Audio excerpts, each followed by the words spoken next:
Telemann starts his first Fantasia in the style of the large-scale organ pieces by Dietrich Buxtehude and his contemporaries, a generation older than Bach and Telemann.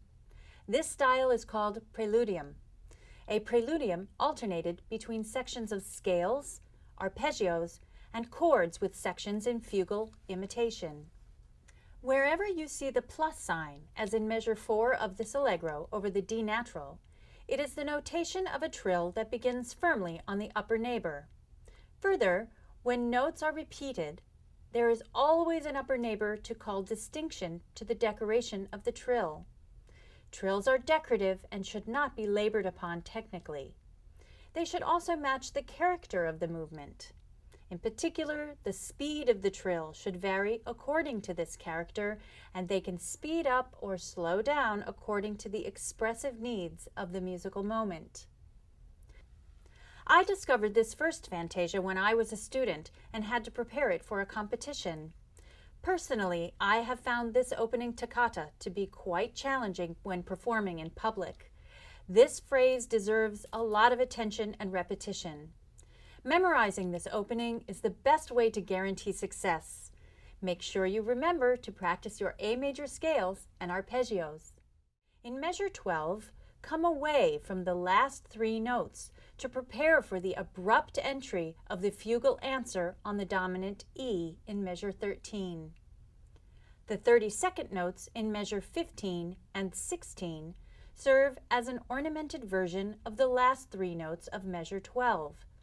Accordingly, they should be played in the same manner of decay.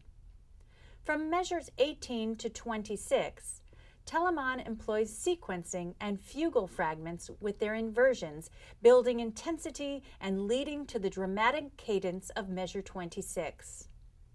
In measure 27, you will notice the use of adagio marked AD and allegro marked ALL in the same measure. This indicates the first set of A major arpeggios are to be played slower and the second set of arpeggios are to be played faster.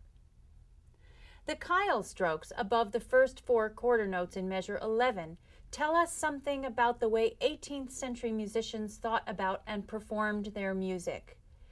They are an indication that those 4 notes should be played with identical attack and decay and identical dynamic level. The fact that such a marking was required implies what we also know from written sources like Quantz, that ordinarily a performer would never play consecutive notes with the same articulation or dynamic. The tonguing and dynamics of each and every single note would vary to reflect its place in the rhythmic, harmonic, and motivic frameworks of the music.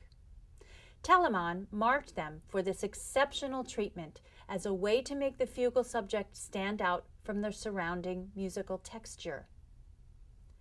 The counterpoint of this fugal movement can be seen as a chance to show the shadow versus light color change, so important in early music.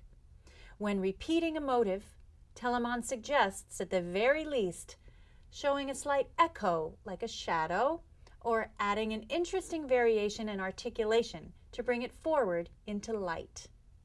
Remember to show the listener the 2 and sometimes 3 moving voices being showcased on one solo instrument.